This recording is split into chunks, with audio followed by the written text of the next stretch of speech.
एक गांव में हरिया नाम का गरीब कुम्हार रहता था। उसकी पत्नी को मरे हुए कई साल गुजर चुके थे और अब वो अपने 2 बच्चों को अकेला ही पाल रहा था। चंदू, बिंदिया, चलो फटाफट नाश्ता करो और स्कूल जाओ। पिताजी, हमारी छुट्टी पड़ गई है होली की। अच्छा हाँ, मैं तो भूल ही गया था। त्योहार है तो अब आपका भी काम खूब चलेगा ना? अरे बेटा, ये होली है, दिवाली थोड़ी है कि दिए बिकेंगे और मेरी कमाई होगी। खैर, तुम उसकी चिंता ना करो। आप वापसी पर हमारे लिए रंग लेते आना, ठीक है? हरिया काम पर चला जाता है और चंदू और बिंदिया घर से बाहर खेलने निकल जाते हैं। वो लोग पानी से खेल रहे होते हैं कि तभी उनके अमीर पड़ोसी श्याम का बेटा राज एक महंगी पिचकारी लेकर वहाँ आ जाता है और उन्हें चिढ़ाने लगता है। तुम लोगों के पास तो ना खिलौने के लिए रंग है न पिचकारी। तुम देखो, मेरे पापा तो विदेश से महंगी पिचकारी लाए हैं। हरिया जब काम से वापस आता है तो चंदू उसे पूरी बात बताता है और कहता है, मुझे भी पिचकारी चाहिए। पर बेटा, मुझे कुछ नहीं सुनना। मुझे पिचकारी चाहिए मतलब चाहिए। हरिया चंदू की ये जिद देखकर परेशान हो जाता है और अगले दिन वो ज्यादा से ज्यादा काम करने की कोशिश करता है, पर फिर भी इतने पैसे नहीं जुटा पाता कि एक पिचकारी ले सके। उसे खाना और पिचकारी में से एक चीज चुनना पड़ता है और वो खाना चुनता है। आप पिचकारी नहीं लाए? बेटा, मुझे खाना लाना था, समझा कर। मुझे नहीं खाना है खाना। चंदू, जिद नहीं करते? नहीं, रहने दे बिंदिया। मैं पिचकारी खरीद नहीं सकता तो बना तो सकता हूँ। मैं तुम लोगों के लिए खुद पिचकारी बनाऊंगा। हरिया चंदू और बिंदिया के लिए मिट्टी से पिचकारी बनाता है। वो दिखने में तो बिल्कुल असली पिचकारी जैसी थी, पर वो किसी काम की नहीं थी। जब चंदू और बिंदिया उसे राज के सामने लेकर जाते हैं तो राज उस पर अपनी महंगी पिचकारी मार देता है, जिससे वो टूट जाती है। बड़े आ गए मिट्टी की पिचकारी वाले, हैं? अरे तुम क्यों उन गरीबों के मुंह लगते हो बेटा? जाने दो। चंदू और बिंदिया रोते हुए हरिया के पास पहुंचते हैं और उसे पूरी बात बताते हैं। हरिया भी ये सुनकर परेशान हो जाता है। उसके कुछ समझ नहीं आ रहा था कि अब वो क्या करे। चंदू और बिंदिया खाना खा के सो जाते हैं और हरिया बेचैन होकर बाहर टहलने लगता है। तभी उसके पास एक परी आती है। मैं जानती हूँ कि तुम क्यों परेशान हो हरिया। तुम कौन हो? मैं एक परी हूँ और मेरा काम सच्चे और अच्छे बच्चों को खुश करना है। तुम्हारे बच्चों को पिचकारी चाहिए ना, तो ये लो। ये क्या? पिचकारी कहाँ है? मैं तुम्हें एक पिचकारी भी दे सकती थी, पर उसमें तुम्हारा कुछ नहीं होता। अब मैंने इस चाक पर जादू कर दिया है। इससे जो तुम पिचकारी बनाओगे वो जादुई होगी और उसमें बच्चों के लिए तुम्हारा प्यार भी होगा। हरिया परी का धन्यवाद करके पिचकारी बनाने बैठ जाता है। वो एक बहुत ही प्यारी पिचकारी बनाता है और अगली सुबह चंदू को देता है, पर चंदू मिट्टी की पिचकारी देखकर लेने से मना कर देता है। तो हरिया उसे वो पिचकारी चला के दिखाता है। अरे, ये तो चल रही है। अब तो बहुत मजा आएगा। ला ला ला ला। तुम लोग फिर आ गए अपनी मिट्टी की पिचकारी लेकर। एक टूट गई तो समझ नहीं आया तुम लोगों को कि ये किसी काम की नहीं है। लाओ, ये भी तोड़ देता हूँ। काश मेरी पिचकारी में कीचड़ भरा होता तो मैं इसके मुंह पर मार देता। अच्छा, तो तेरी ये पिचकारी चलने लगी और तू कीचड़ भरकर पिचकारी चला रहा है। अभी तोड़ता हूँ तेरी पिचकारी में।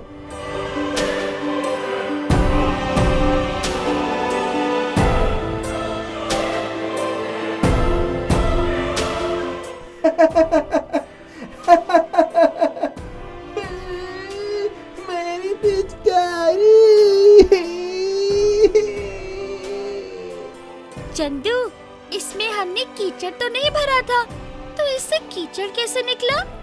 मैंने बस सोचा था कि काश इसमें कीचड़ होता। मतलब ये जादुई पिचकारी है। हम जो सोचेंगे इसमें से वही निकलेगा।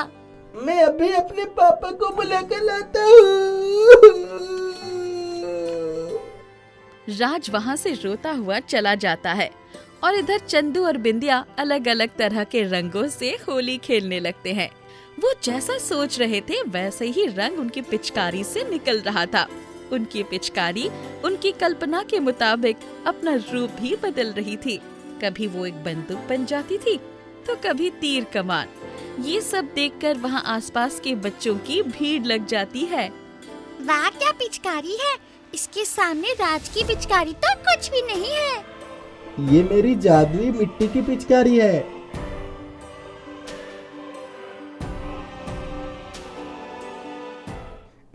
पापा, आज चंदू ने मेरी पिचकारी तोड़ दी और अब सब उसकी पिचकारी की तारीफ कर रहे हैं।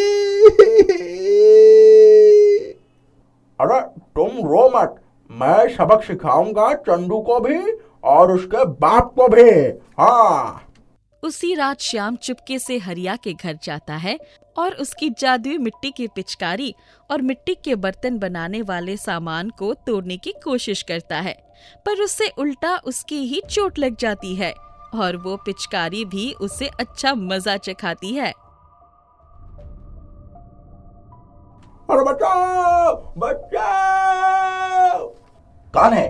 कौन है? हरिया, चंदू और बिंदिया तीनों की आंख खुल जाती है। वो लोग देखते हैं कि पिचकारी में से आग निकल रही है और श्याम चिल्ला रहा है। हरिया उस पिचकारी को पकड़ के बंद करता है और श्याम से पूछता है, तुम यहाँ क्या कर रहे हो? मुझे माफ कर दो हरिया, मैं अपनी बेइज्जती और तुम्हारी तारीफ बर्दाश्त नहीं कर सका और यहाँ तुम्हारी पिचकारी और सारे सामान को तोड़ने आ चला था, पर इस जादुई मिट्टी की पिचकारी ने तो मेरा ही बैंड बजा दिया।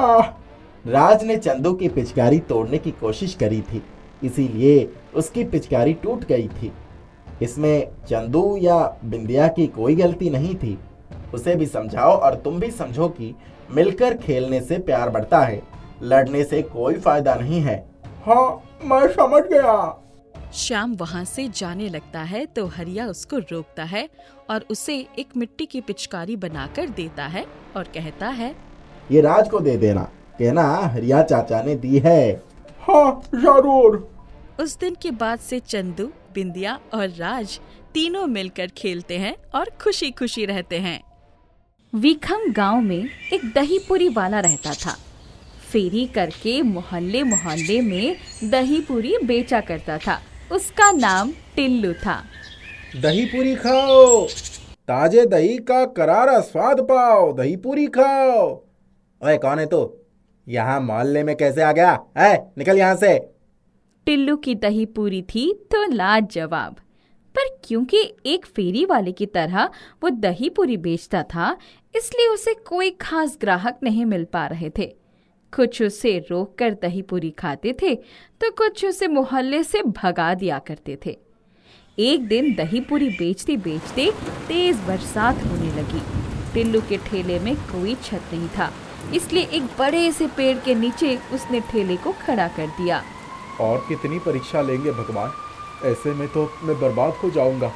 पूरी तो दूर, अभी तक दही का खर्च भी नहीं निकाल पाया हूँ। लगातार हो रहे इतने नुकसान को कैसे सहूंगा मैं? मेरे घर वाले क्या खाएंगे जब मैं कमाऊंगा ही नहीं। ऐसे ही बारिश रुकने का इंतजार करते करते टिल्लू अपने मन में सोच रहा था। तब तक एक जोर की बिजली उस पेड़ पर चमकी और बगल के सूखे पेड़ पर जा गिरी। हे भगवान, तेरा शुक्रिया, मेरी जान तूने बचा ली। अचानक से बारिश और भी तेज हो गई। बौछार इतनी तेज थी कि टिल्लू और उसका ठेला दोनों लगभग भीग गए। ठेले पर रखा सारा दही पूरी का सामान बारिश के पानी से बर्बाद हो चुका था। यही बस होना बचा था, बर्बाद तो होना ही था। शायद आज ही वो आखिरी दिन था। टिल्लू रोते हुए अपनी किस्मत को कोसने लगा। बारिश रुक ही नहीं रही थी, तूफान की तरह तेज थी। रास्ता ठीक से दिखाई नहीं दे रहा था। रात हो चुकी थी। टिल्लू ठंड से बेहोश होकर उसी पेड़ से सटक कर लेट गया। टिल्लू बेहोश होकर रात भर पेड़ के नीचे लेटा रहा और बारिश रात भर होती रही। सुबह हुआ तो बारिश थम चुकी थी और लोगों ने टिल्लू को उठाकर अस्पताल में भर्ती करवा दिया था।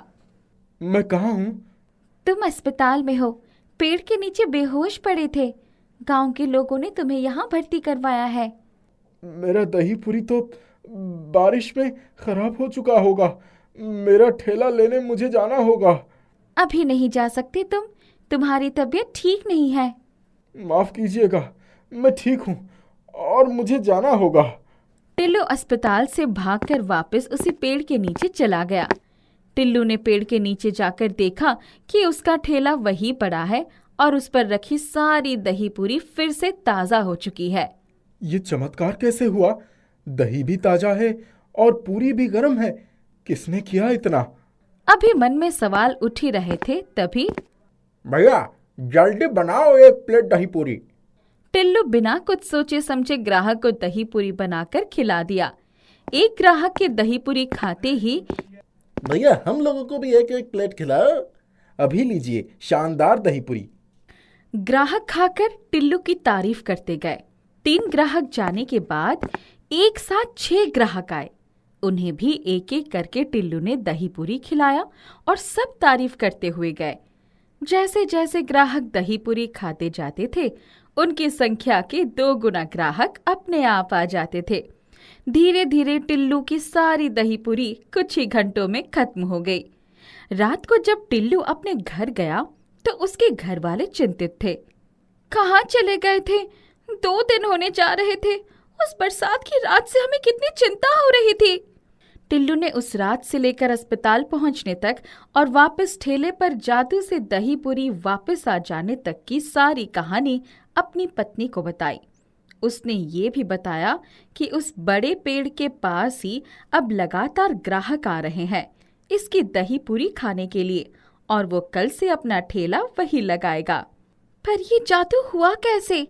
आप अस्पताल में थे तो वहां ठेले पर दही पूरी कौन बना गया?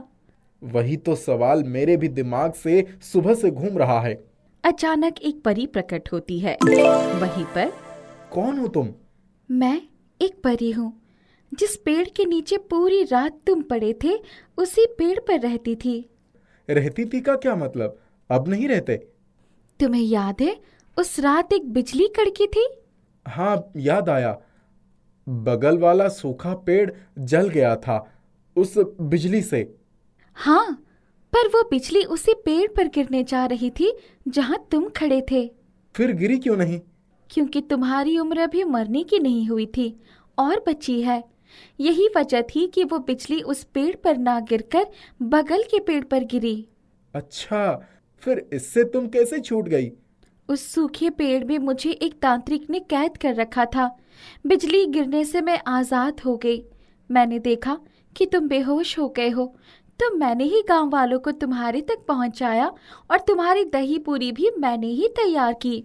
अच्छा, उस दही पूरी में भी कोई जादू किए थे? पहली बार पूरी खत्म हो गई। उस दही पूरी में मैंने मोहिनी मंत्र मारा था। आज जितने भी ग्राहक आए हैं वो उसी जगह पर हमेशा आएंगे। बस तुम अपने दही पूरी का स्वाद बरकरार रखना। मैं समझा नहीं। तुम्हारी दही पूरी में जादू था। जितने ग्राहक खाकर गए थे उन्होंने उसे और भी ग्राहकों तक पहुंचाया। एक दही पूरी के ग्राहकों का पूरा समूह तुम्हारी उस पेड़ के नीचे अब हर रोज इंतजार करेगा। हमेशा करेगा? वो कैसे? क्योंकि हर वो ग्राहक जो दही पूरी खाएगा वो घूम घूम कर सबको उसका स्वाद बताएगा। मोहिनी मंत्र का यही जादू है। इसी वजह से तुम्हारी दही पूरी धीरे धीरे पूरे शहर में प्रसिद्ध हो जाएगी। बस अपने स्वाद को बनाए रखना। तुम्हारा शुक्रिया परी। तुम्हारी वजह से आज से मैं अच्छी जिंदगी जीऊंगा। ये तो कुछ भी नहीं। तुम्हारी जीवन रेखा की वजह से मुझे सैकड़ों साल बाद आजादी मिली है। इतना कहकर परी गायब हो गई। परी के बनाए जादुई दही पूरी के जादू से वो पेड़ वाली जगह टिल्लू की दही पूरी के नाम से मशहूर हो गया। रोजाना सैकड़ों ग्राहक अब टिल्लू की दही पूरी खाने दूर दूर से आने लगे। धीरे धीरे तरक्की करते टिल्लू गांव का बेहद धनवान आदमी बन गया। हरिया नाम का एक किसान होता है। उसके 2 बेटे होते हैं, रमेश और विजय। विजय अपने पिता के साथ खेती करता है। रमेश बहुत आलसी स्वभाव का होता है और विजय बहुत ही मेहनती होता है। उनके पास एक ही जमीन का टुकड़ा होता है। बीमारी के कारण हरिया की मौत हो जाती है। पिता के मरने के बाद दोनों भाई के हिस्से में वही एक जमीन आती है। रमेश की पत्नी रेखा विजय को बिल्कुल पसंद नहीं करती थी और कहती है, आपने विजय को जमीन में आधा हिस्सा क्यों दिया? इस जमीन पर सिर्फ हमारा अधिकार है। आखिरी दिनों में मैंने पिताजी की कितनी सेवा की थी। ये मेरा फैसला नहीं है, ये बंटवारा पिताजी करके गए हैं। उन्होंने दोनों को इस जमीन का आधा आधा हिस्सा लेने को कहा था। दोनों भाई में जमीन का बंटवारा हो जाता है। रमेश अपनी पत्नी के साथ शहर रहने चला जाता है। वो वहाँ अच्छा जीवन बिता रहा होता है। दूसरी ओर विजय बहुत गरीबी में अपने दिन बिता रहा होता है। एक दिन गांव के सरपंच उसकी झोपड़ी के बाहर आते हैं और कहते हैं, अरे ओ विजय, बाहर आ। आवाज सुनकर विजय बाहर आता है और हाथ जोड़कर कहता है, क्या हुआ मालिक, आप और यहाँ कैसे? तुम्हारे भाई ने तुम्हारे पिताजी के इलाज के लिए मुझसे पैसे उधार लिए थे। उसने पैसे मुझे चुकाए भी नहीं और यहाँ से चला गया। और मुझे आज ही मालूम हुआ कि उसने उसके हिस्से की जमीन भी बेच ली है। इसीलिए अब तू उसका कर्ज चुका या फिर अपनी ये जमीन मुझे दे दे। सरपंच की बात सुनकर विजय को यकीन नहीं होता है कि उसके बड़े भाई ने ऐसा किया, पर उसके पास सिर्फ वो एक जमीन का टुकड़ा होता है और वो सरपंच से कहता है, सरपंच जी, मेरे पास सिर्फ ये एक ही जमीन का टुकड़ा है, इसे मुझसे ना लें। मैं खेती करके आपका सारा कर्जा चुका दूंगा। उसकी बात सुनकर सरपंच हंसने लगते हैं और कहते हैं, लगता है तुम सच में बहुत बेवकूफ़ हो, इसीलिए तुम्हारे भाई ने तुम्हें बेवकूफ़ बना दिया है। सरपंच की बात विजय को समझ नहीं आती है और आप ऐसा क्यों कह रहे हैं? अरे तुम्हारे भाई ने तुम्हें बंजर जमीन का हिस्सा दिया है। इस जमीन पर कभी भी खेती नहीं हुई है। क्या ये बात तुम्हें पता नहीं है? विजय को फिर से एक और झटका लगता है। विजय हिम्मत करते हुए बोलता है, सरपंच जी, मैं एक किसान का बेटा हूँ। मैं इस जमीन पर खेती करके दिखाऊंगा। विजय को कुछ महीने का वक्त देकर सरपंच वहाँ से चला जाता है। दूसरी ओर अब तो खुश हो ना? अब समझ आया मैंने उसे वो जमीन का टुकड़ा क्यों दिया था। मान गए आपके दिमाग को। उधर विजय परेशान होकर अपनी जमीन के टुकड़े के पास आकर बैठ जाता है। तभी वहाँ से कुसुम नाम की लड़की रोते हुए जा रही होती है। उसे देखकर, तुम्हें क्या हुआ? तुम रो क्यों रही हो? मेरी चाची ने मुझे घर से निकाल दिया और इस दुनिया में मेरा कोई नहीं है। उसकी बात सुनकर, अगर तुम चाहो तो मेरी टूटी झोपड़ी में मेरे साथ रह सकती हो। उसके बाद कुसुम विजय के घर चली जाती है। अगले दिन दोनों मंदिर में शादी कर लेते हैं। विजय उसे अपनी जमीन और कर्ज के बारे में सब बताता है। ये सब सुनकर, आप चिंता मत करो, हम दोनों खूब मेहनत करके उस जमीन पर सब्जियां उगाकर दिखाएंगे। उसकी बात सुनकर, पर कैसे? मेरे पास तो खाने को भी पैसे नहीं है, तो मैं बीज और खाद कहाँ से लाऊं? विजय की बात सुनकर कुसुम अपने कानों से अपनी बाली निकालती है और कहती है, ये माँ पिता की आखिरी निशानी है, आप इसे बेचकर पैसा ले आओ। नहीं, मैं ऐसा नहीं कर सकता। कुसुम विजय को काफी समझाती है। आखिर विजय मान जाता है और सरपंच के यहाँ वो कान की बाली गिरवी रखकर कुछ पैसे उधार ले आता है। उसके बाद वो कुसुम के साथ जाकर कुछ सब्जियों के बीज और खाद ले आता है। अगले दिन दोनों मिलकर पूरे दिन खेतों में फावड़ा चलाते हैं और विजय पूरे खेतों में सिंचाई करता है। दोनों दिन रात एक कर देते हैं। दोनों उस जमीन पर अलग अलग सब्जियों के बीज लगा देते हैं। कुछ ही दिनों में विजय के जमीन से सब्जियां उगने लगती है। ये सब देखकर, कुसुम देखो, हमारे खेत में सब्जियां उगने लगी हैं। कुसुम भी भाग भाग कर आती है। देखती है कि सब्जियां उगना शुरू हो गई है। ये सब देखकर दोनों बहुत खुश हो जाते हैं। उसके कुछ दिनों दोनों सब्जियों को बाजार में ले जाकर बेच देते हैं। सब्जियों की गुणवत्ता अच्छी होने के कारण सारी सब्जियां बिक जाती है। आमदनी काफी अच्छी होने लगती है। देखते ही देखते विजय सरपंच के सारे पैसा चुका देता है और अपनी पत्नी के कान की बालियां भी छुड़ा लेता है। ये सब देखकर, विजय, किसी ने सच कहा है, मेहनत करके हम कुछ भी कर सकते हैं। तुमने अपनी मेहनत से एक जमीन पर खेती करके ये साबित कर दिया, वो भी एक बंजर जमीन पर। उसके बाद सरपंच खुश होकर उसे अपनी कुछ जमीन पर भी खेती का काम दे देते हैं। विजय कड़ी मेहनत के साथ ऐसे ही काम करते रहता है। कुछ ही सालों में वो काफी अमीर आदमी बन जाता है। सारे गांव वाले उसका बहुत सम्मान करते हैं। दूसरी ओर रमेश का शहर में नौकरी छूट जाती है और वो काफी समय से बेरोजगार चल रहा होता है, जिसकी वजह से एक दिन, कितने दिन हो गए, तुम्हें न जाने कब नौकरी मिलेगी। मैं ऐसे नहीं रह सकती हूँ। मैं अपने माता पिता के घर जा रही हूँ। रेखा रमेश को छोड़कर वहां से चली जाती है। रमेश भूखा प्यासा इधर उधर घूम रहा होता है कि उस समय उसे अपने भाई के साथ किए व्यवहार पर पछतावा होता है और लगता है भगवान ने मुझे सजा दी है। मैंने अपने भाई को बेवकूफ़ बनाया। एक बार गांव जाकर उससे माफ़ी मांग लेता हूँ। अगले दिन रमेश गांव पहुंचता है। गांव वाले उसे देखकर बातें करने लगते हैं। रमेश सीधे अपनी टूटी झोंपड़ी के पास जाता है और बहुत हैरान हो जाता है। वहां पर टूटी झोंपड़ी की जगह एक बहुत बड़ा घर होता है। बड़ी सी गाड़ी होती है। इतने में घर के अंदर से विजय कुसुम के साथ निकलता है। विजय ने बहुत अच्छे कपड़े पहन रखे होते हैं। ये सब देखकर अरे विजय कैसे इतना अमीर बन गया? इतने अच्छे कपड़े, गाड़ियाँ और घर कहाँ से आया? तभी विजय देखता है कि दरवाजे पर उसका बड़ा भाई खड़ा है। उसे देखकर भैया आप और यहाँ, ये आपने अपनी कैसी हालत बना रखी है? रमेश अपने भाई से माफी मांगता है और उसे सारी बातें बताता है। उसकी बात सुनकर भैया मुझ गरीब किसान को ज़मीन के टुकड़े ने ही इतना अमीर बनाया है, जिसे आपने बंजर और बेकार समझकर मुझे दे दिया था। रमेश फिर से माफी मांगता है। उसके बाद तीनों खुशी खुशी रहने लगते हैं। मिलवारपुर नाम का एक बहुत बड़ा और सुंदर गांव था।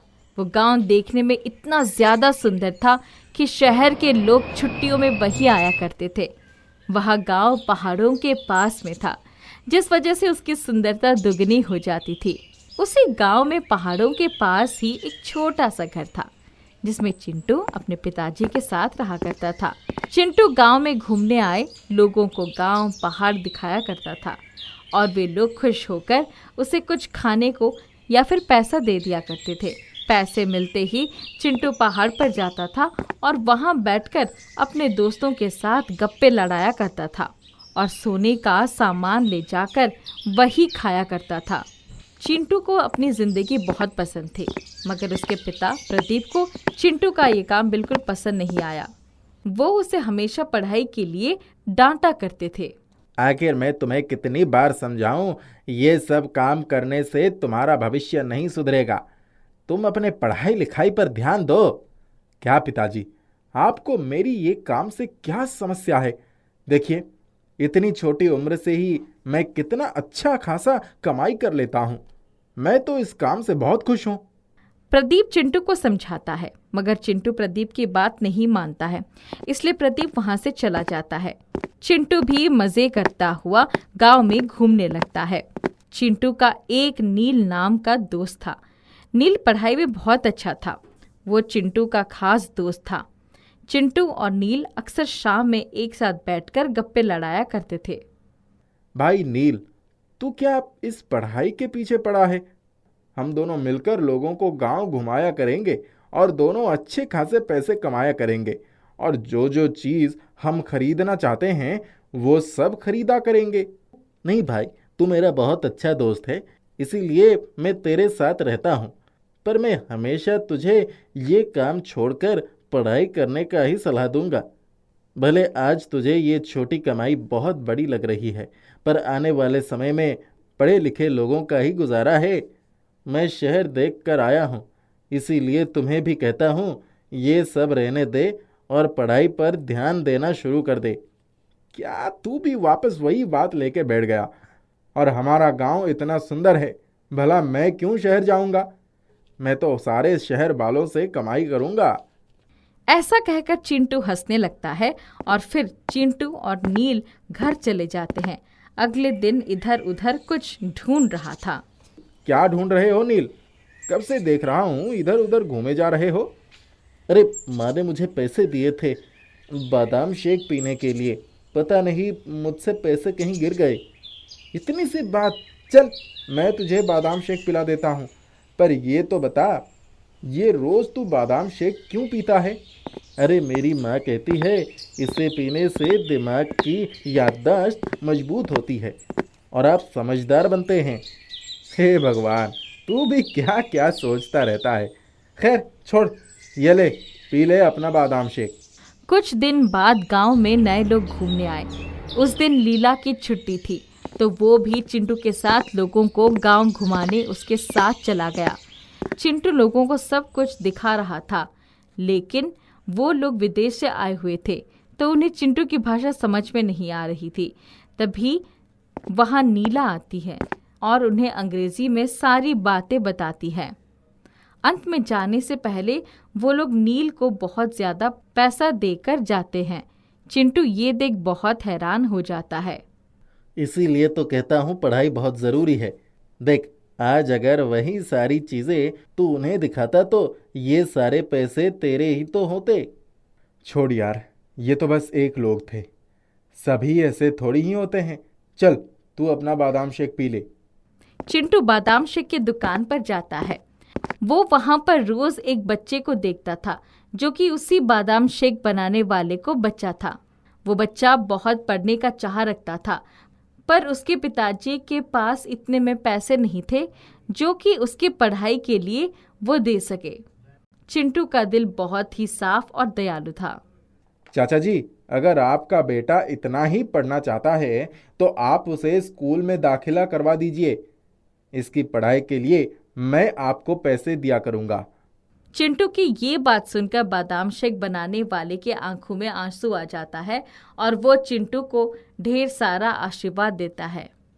वाह भाई, तू अपनी पढ़ाई करता नहीं है और इस बच्चे के पढ़ाई के लिए पैसे देगा। मैं नहीं पढ़ता हूँ क्योंकि मुझे पढ़ने में मन ही नहीं लगता है, पर उस बच्चे को देख कितना शिद्दत से वो पढ़ाई करना चाहता है, तो अगर मैं उसकी मदद कर सकता हूँ तो मैं ये क्यों ना करूँ। तेरी मर्जी भाई, तू कर, तुझे जो करना है। कई साल बीत जाते हैं। अब चिंटू और नील बड़े हो चुके थे। नील अपने आगे की पढ़ाई करने के लिए शहर जा चुका था। फिर एक दिन वो वापस गांव आता है। चिंटू उसे देखकर बहुत खुश हो जाता है। क्या भाई, तू तो अभी तक वही गवार बना हुआ है। वाह, तो लगता है इसीलिए तूने इसे पढ़ाया था। नील चिंटू का मजाक बनाकर वहां से चला जाता है। चिंटू को ये सब बहुत बुरा लगता है। वो वहां से भागकर गांव के पहाड़ों पर बैठकर रोने लगता है। पिताजी बिल्कुल सही कहते थे, ये दुनिया बिना पढ़े लिखे लोगों के लिए बहुत बुरी है। उसे वहां इतना रेत दिखता है। एक बाबा आता उसके पास आते हैं। बेटा, मैं तुम्हें बचपन से देखता आ रहा हूँ। तुम बहुत ही अच्छे और नेक दिल इंसान हो। हमेशा तुम्हें हंसता खेलता हुआ देखा है, लेकिन आज पहली बार तुम्हें अपने अनपढ़ होने के लिए रोते हुए देखा है। चिंटू अपने दिल की बात बाबा को बताता है। बेटा, तुम इतने दयालु हो कि तुमने अपने आधे से ज़्यादा पैसे उस बादाम शेक वाले के बेटे को पढ़ाने में लगा दिया।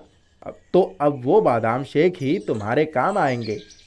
तुम जब कभी उसके पास बादाम शेक पीने जाओगे, तुम अपने आप को एक समझदार व्यक्ति महसूस करोगे, लेकिन सिर्फ एक दिन के लिए ये हो पाएगा। वापस से ज्ञान पाने के लिए तुम्हें अगले दिन उसी की दुकान से एक गिलास और बादाम शेक पीना होगा। चिंटू को ये बात सच नहीं लगी, मगर फिर भी वो बादाम शेक पीने चला गया। बादाम शेक पीते ही मानो चिंटू के अंदर बदलाव सा आ गया। तभी वहां नील आता है और चिंटू को ताने देता है। चिंटू ने नील को ढेर सारा अंग्रेजी में समझाया। ये सब सुन नील हैरान हो गया। मैं नहीं जानता आखिर पढ़ाई कर लेने से लोगों की दोस्ती कैसे बदल जाती है। नील को अपने ऊपर बहुत शर्म आने लगती है। वो चिंटू से माफी मांगता है।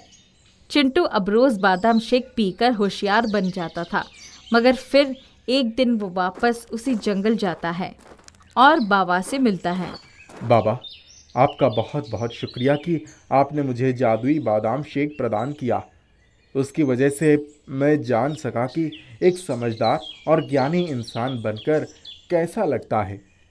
लेकिन अब मैं खुद से पढ़ाई करके एक पढ़ा लिखा इंसान बनूंगा। फिर चिंटू बहुत पढ़ाई लिखाई करता है और एक होशियार इंजीनियर बन जाता है।